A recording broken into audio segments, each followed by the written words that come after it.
আসসালামু আলাইকুম। আমি বর্তমানে যেখানটাতে আছি বা যে জায়গাটাতে অবস্থিত আছি সেটার নাম হলো হাই সিটি। তো পাহাড়ের অনেক উপরে, আর পাহাড়ের অনেক উপরে হওয়াতে এটার নাম রাখা হয়েছে হাই সিটি। আমরা দেখতে দেখতে অনেক জায়গা অনেকটুকু ভিজিট করছি, ঘুরছি, সব কিছু দেখা আমাদের বর্তমানে শেষ।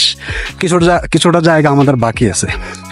হয় কি, এই শহর আবাস শহর মানে সৌদি আরবের মধ্যে এটা একটা অন্যতম জায়গা, যে জায়গাতে মনে করেন সৌদি আরবের বেশিরভাগ জায়গা কিন্তু হচ্ছে মরুভূমি। আর এই মরুভূমির মধ্যেও সুন্দর কিছু জায়গা তারা ফুটাই তোলার চেষ্টা করছে, যেটা আভা সিটি, আরও কিছু কিছু সিটি আছে যেমন তায়েফ। এই বিভিন্ন সিটিতে তারা চেষ্টা করছে যে তাদের শহরটাকে আরেকটু সুন্দর করে গ্লোবাল করে দেখানোর জন্য তারা ট্রাই করছে। আর এর মধ্যে এই হাই সিটি হলো অন্যতম আরেকটা। আমরা বর্তমানে হাই সিটিতে আছি, আভা শহরে অবস্থিত করছি। আমাদের কিছু বন্ধু বান্ধব সহ আমরা এখানে ঘোরার জন্য আসছি। বাট সবচেয়ে মজার বিষয় হয়েছে কি, আমরা মনে করি যে সৌদি আরব মানে হলো যে জামা কাপড় ঠিকঠাক রাখতে হবে, মানে একদম বোরকা গায়ে দিয়ে পরে চলতে হবে। বিষয়টা একদমই এরকম না। বিষয়টা হচ্ছে যে শালীনতার মধ্যে, মানে শালীনতা বজায় রেখে যতটুকু আপনি করতে পারবেন এটা আপনার জন্য অ্যাভেলেবেল আছে।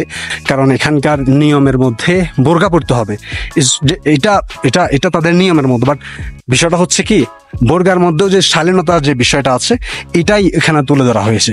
এখানকার ঐতিহ্য, ইতিহাস সবকিছু মিলিয়ে আভা শহর বিউটিফুল একটা সিটি, খুব সুন্দর একটা সিটি আভা শহর।